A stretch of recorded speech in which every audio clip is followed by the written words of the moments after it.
वक्फ board पर government एक bill लेकर के आने जा रही है। इस तरीके की संभावना जताई जा रही थी कि आज 5 अगस्त को ये बिल लाया जाएगा, लेकिन आज अब इस तरीके के मीडिया रिपोर्ट्स आ रही है कि ये बिल नहीं लाया जा रहा है। अब इसके पीछे क्या कारण हो सकते हैं, थोड़ा-सा इसको समझने की कोशिश करते हैं। एक्चुअल में जिस तरीके से अभी रिजर्वेशन के ऊपर सुप्रीम कोर्ट का एक जो बिल आया है एसटी-एससी रिजर्वेशन के ऊपर, उसके चलते एनडीए में एक दरार सी दिख रही है। एनडीए के कई प्रमुख दल जो हैं, जो कई प्रमुख पार्टियां हैं, वो ये चाहते हैं कि सरकार इस पर एक बिल लाए और कहीं ना कहीं जिस तरीके का सब क्लासिफिकेशन का राइट जो स्टेट गवर्नमेंट को दिया गया है वो कहीं ना कहीं गलत है और दलितों की या एसटी-एससी के बीच में विभाजन करता है, विभाजनकारी है, डिवाइसिव है, इसलिए इसको रोका जाना चाहिए। और इसके लिए चिराग पासवान जो कि लोक जनशक्ति पार्टी के नेता है, उन्होंने कहा है कि वो एक पिटिशन भी जो है दायर करेंगे। तो ये एक सिनारियो है, बैकग्राउंड है। अब एक ऐसा बिल वक्फ बोर्ड जो कि मुसलमानों से जुड़ा हुआ है, मुसलमानों के फंडामेंटल राइट से जुड़ा हुआ है, फ्रीडम ऑफ रिलीजन से जुड़ा हुआ है, क्योंकि वक्फ जो है मुसलमानों की शरीयत का इंटीग्रल पार्ट है।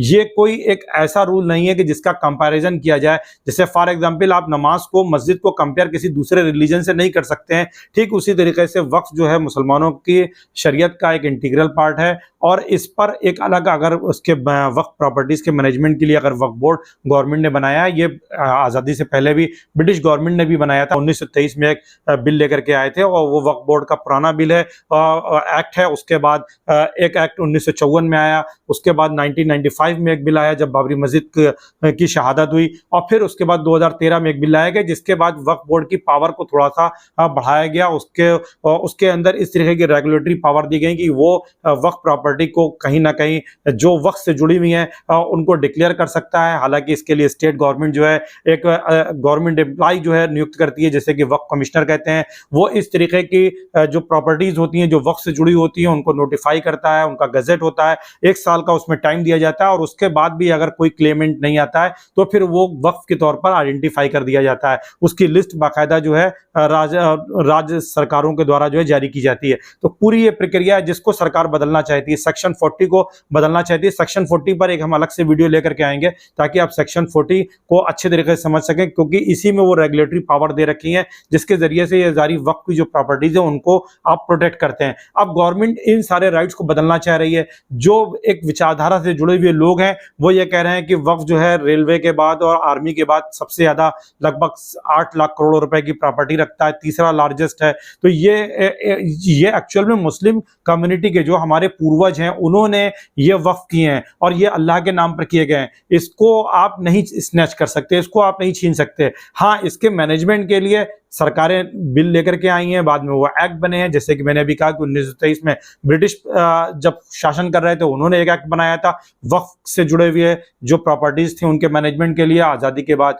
1954 में बना, फिर 1995 और 2013। जैसा कि मैंने बताया, सरकार अगर वक्फ में कोई किसी तरह का करप्शन है, वहां पर अगर वक्फ की जो प्रॉपर्टीज हैं उनको वक्फ के जो मेंबर हैं, जो वक्फ के कमेटियां हैं या जो इस तरीके के मुतवल्ली हैं, अगर वो जमीनों को खुर्द-बुर्द कर रहे हैं, बेच रहे हैं, अगर उसके रिगार्डिंग कोई प्रोटेक्शन लेकर के आना चाहती है तो डेफिनेटली उसको वेलकम किया जा सकता है। लेकिन अगर वक्फ की प्रॉपर्टी को डिस्प्यूटेड बना करके उसको उस पर कब्जा करने का कोई अगर नियत है या इस तरीके का इंटेंशन आता है तो डेफिनेटली उसका अपोज किया जाना चाहिए। और इसको अपोज आप कैसे करेंगे? डेमोक्रेटिक तरीके से करेंगे, क्योंकि आप इलेक्शन होने जा रहा है बिहार में। आप जेडीयू एनडीए का पार्ट है, चंद्रबाबू नायडू एनडीए का पार्ट है, इनकी छवि सेक्युलर की रही है। आप all India Muslim personal law board को कोशिश करनी चाहिए कि इन तक पहुंचे और साथ ही साथ बीजू जनता दल के नवीन पटनायक साहब जो हैं उन तक भी पहुंचे, क्योंकि राज्यसभा में उनके पास 10 से 12 जो है मेंबर राज्यसभा के हैं और कोई भी बिल तब तक एक्ट नहीं बन सकता जब तक कि वो राज्यसभा से पास ना हो।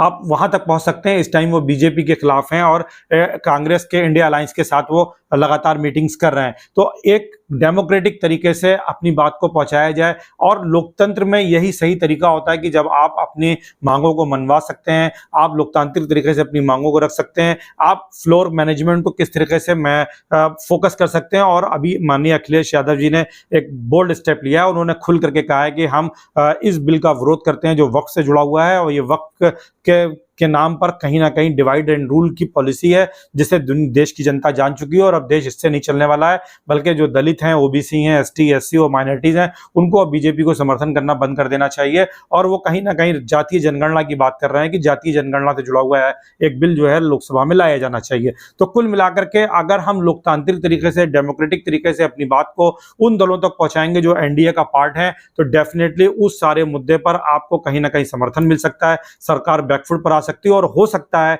इसी फ्लोर मैनेजमेंट के चलते सरकार ने आज 5 अगस्त, चूंकि उनके लिए हिस्टोरिक डे था पॉलिटिकल पॉइंट ऑफ व्यू से, और इसी के चलते 5 अगस्त को यह बिल इंट्रोड्यूस किया जाना था, लेकिन अब यह बिल इंट्रोड्यूस नहीं किया जा रहा है।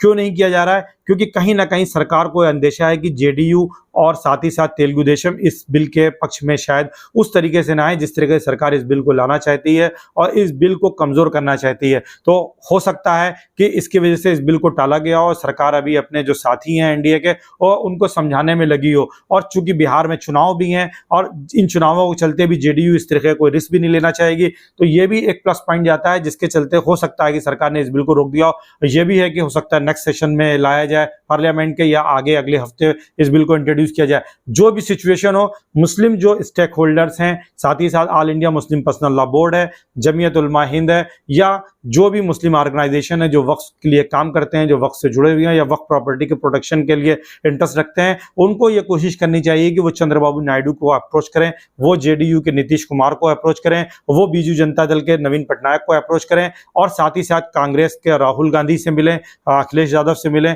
और इसके साथ साथ सरकार से भी मिलने की कोशिश करें, सरकार तक भी अपनी बात पहुंचाने की कोशिश करें कि ये बिल मुसलमानों का एक धार्मिक अधिकार है जो कि फंडामेंटल राइट है, और इस पर सरकार को ऐसा कोई बिल नहीं लाना चाहिए जो मुसलमानों की वक्फ प्रॉपर्टी को कहीं ना कहीं इंक्रोचमेंट को बढ़ावा देता हो। और सरकार को प्रोटेक्शन के लिए या उसके ट्रांसपेरेंट वर्किंग के लिए अगर कोई चीज लेकर के आ रही है जो वाकई में वक्फ में समस्या के रूप में हो, और मुस्लिम समाज भी उसे एक समस्या के रूप में जानता परखता, क्योंकि सबसे बड़ा स्टेक होल्डर तो मुस्लिम समाज है, और मुस्लिम समाज ये नहीं चाहेगा कि वक्फ प्रॉपर्टी का कोई भी मिस यूज किया जाए, चाहे वो गवर्नमेंट की तरफ से हो, चाहे वक्फ के जो मुतवल्ली हैं वो हो, बल्कि वो वक्फ वैसे ही प्रोटेक्टेड रहना चाहिए जिस तरीके से वो वक्फ किया गया है। तो ये वो सारी चीजें हैं जो सरकार के समक्ष रखी जा सकती हैं, और सरकार के साथ साथ जो दूसरे दल हैं एनडीए के, उनसे भी मिलना चाहिए, ताकि कोई भी ऐसा बिल आए जो वक्फ को कमजोर करने वाला हो, उसको लोकतांत्रिक तरीके से रोका जा सके और उस पर अंकुश लगाया जा सके। कैसा लगा हमारा एनालिसिस?